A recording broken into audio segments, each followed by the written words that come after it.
MNKD stock analysis. This is for Thursday. I'm going to show you my exact play and everything. So watch this very short 1-minute video till the end.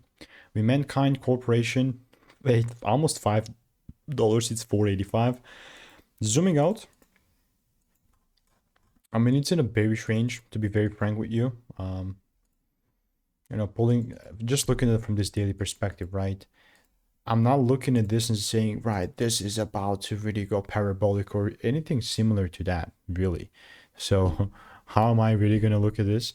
Well, maybe if it does, the only way that I'm going to be bullish, let's make it simple, is if I see a full candle close above this level here, which is going to be about, let's say 545.